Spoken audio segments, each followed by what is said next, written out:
వామ్మో, ఈ చిన్న కట్టెపుల్ల గడ్డి పీచు ఇంత పని చేస్తాయి అనుకోలేదు. ఇవి రెండు ఇరుక్కోవడం వల్ల నీళ్ళైతే స్పీడ్ తగ్గిపోయినాయి. సంపులో నీళ్ళైతే ఫుల్గా ఉన్నాయి. ఇక ప్రాబ్లం వచ్చేసి మోటార్లోనే అని తెలిసింది. 13వ నెంబర్ స్పానర్ తీసుకొని ఇన్లెట్ భాగాన్ని అయితే 2 నట్లుంటాయి, అవి విప్పడం జరిగింది. పాపా పోయిలే, ఏంలే అంత ఇరుక్కుందిలే టెంకాయ పీచు లే బారే బా.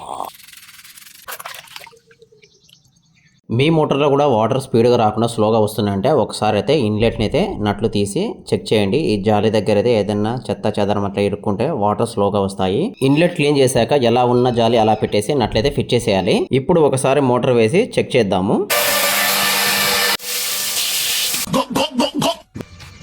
ఇన్లెట్ క్లీన్ చేశాక వాటర్ ఫ్లో ఎలా ఉందో మీరే చూడండి. ఎంత స్పీడ్ వస్తుందో చూడండి. చైన్ అయితే దొబ్బేస్తుంది. ఇన్లెట్ క్లీన్ చేయక ముందు క్లీన్ చేశాక వాటర్ ఫ్లో ఎలా ఉందో తేడా మీరే గమనించండి.